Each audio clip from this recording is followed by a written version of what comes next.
Hey, I'm Mike Sadler, Speed and Shine. Welcome back to our sixth installment of my Maverick rust repair.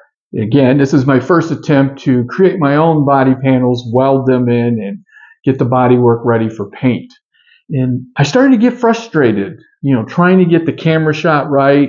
And then sometimes I forgot to turn the camera on. Can you believe it? In any case, I decided I just needed to get the work done. So I took a lot of pictures. There's going to be some narration, but boy, did I run into some problems along the way. Check it out.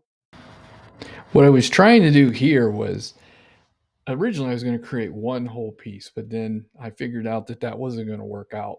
So I broke it down into smaller elements and welded in that bottom piece, then the top piece, then that middle section there, and then created the inner wheel lip. Worked out much better.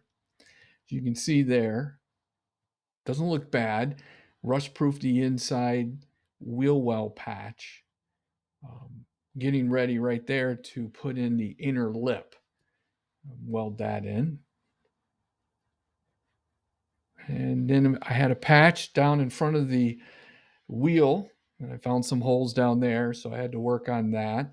But it's looking pretty good. I'm feeling good about it. It's very close to the original shape. I kept putting my pattern up there to check that. You can see here I ground down some of the welds there, getting it ready for some Bondo and some fiberglassing. But I'm pretty impressed that I got the shape of the wheel well right. So I moved on to the driver's side. As you can see here, again, the inner wheel well had holes in it. If that would have been patched when they did the body work the last time, water wouldn't have penetrated and it wouldn't have rusted the way it did. So I'm going to get that sealed up. And then, of course, in front of the wheel well, there was some holes there. So I put a patch in there. And when I had the interior out to put in some uh, Dynamat, I went and really rust proofed the inside of that. And you can see here I'm getting ready to weld in the inner wheel well at the top and that patch at the bottom. Now that patch towards the front of the wheel well, I end up replacing the inner lip there because it ended up having a problem. You can see here, I think the dark welds is because I was running out of gas. I had to go get some more gas for the welder, but making some good progress there.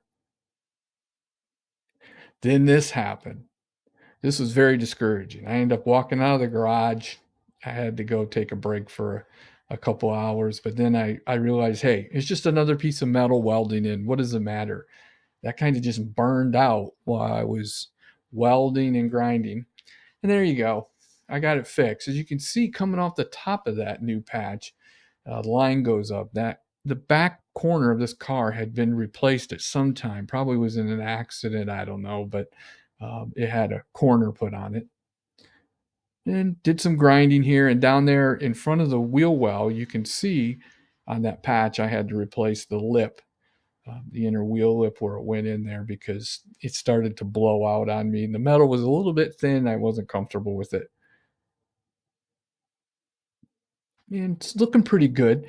Now, this was the original side that I started the project on. It was really bubbling, and you could see rust through there. And, I started on this side, but then it led me to the passenger side, which is where the Swiss cheese really was. And started applying some Bondo filler and sanding it off and trying to get that shape. That's an interesting shape up there to get right. It's complex. I want it to look good.